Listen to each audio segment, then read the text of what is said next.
শুরু হচ্ছে 2 দিন ব্যাপী ফিশ ফেস্টিভ্যাল। বর্ণাঢ্য অনুষ্ঠান ঘিরে ক্যাম্পাসে উৎসব আমেজ বিরাজ করছে। এ নিয়ে আরো জানাতে সেখান থেকে যুক্ত হচ্ছেন সহকর্মী ফয়সাল করিম। ফয়সাল, দেশি বিদেশি কতটি প্রতিষ্ঠান এই উৎসবে অংশ নিয়েছে, সেই সঙ্গে জানাবেন আর কি কি আয়োজন থাকছে।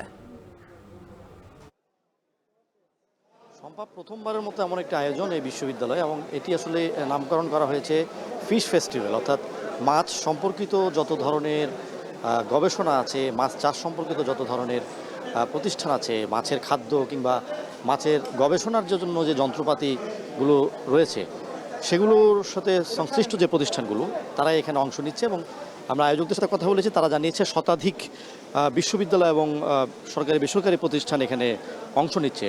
প্রায় 550 প্রতিনিধি আছে এবং এখানে 350 গবেষণা প্রবন্ধ উপস্থাপন করা হবে দুদিনে। এবং খুব ব্যতিক্রমী একটি আয়োজন, আগ্রহ জাগা নিয়ে, কারণ এখানে যে সকল বিষয় উপস্থাপন করা হচ্ছে সেগুলো বাংলাদেশের মাছ চাষ সম্পর্কিত, মাছ চাষের সম্ভাবনা, সংকট এবং এই যে মাছ চাষটাকে কিভাবে আন্তর্জাতিক পর্যায়ে একটি রপ্তানিযোগ্য পণ্য হিসেবে আরও বেশি সুপ্রতিষ্ঠিত করা যায়, এবং বাংলাদেশের যে অবিকশিত যেই খাতগুলো আছে মাছ চাষের সম্পর্কিত, যেই উপকূলীয় এলাকার মাছ চাষ থেকে শুরু করে একেবারে বাসাবাড়িতে যে মাছ চাষ, সেগুলোকে এখানে উৎসাহিত করা হচ্ছে। নানা ধরনের প্রযুক্তি উপস্থাপন করা হচ্ছে।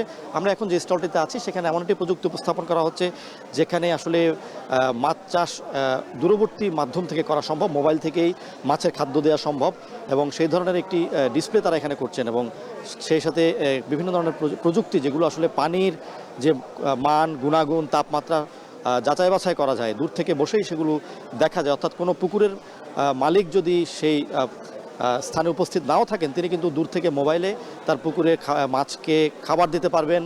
সেখানকার পুকুরের পানির যেই মান কিংবা তাপমাত্রা, সেগুলো তিনি সেখানে দূরবর্তী জায়গা থেকে বা অন্য জায়গা থেকে সেটি দেখতে পারবেন। এই ধরনের বিভিন্ন প্রযুক্তি এখানে আছে, এবং মাছ চাষ সম্পর্কিত বিভিন্ন খাবার, যেগুলো আসলে যেটাকে বলা হচ্ছে যে আসলে টেকসই মাছ চাষ পদ্ধতি, অর্থাৎ দেশীয় পদ্ধতি বা যেগুলোতে আসলে কোনো ধরনের কেমিক্যাল নেই, এই ধরনের প্রাকৃতিক যে পদ্ধতিগুলো আছে মাছ চাষে, সেগুলোকে উৎসাহিত করা হচ্ছে।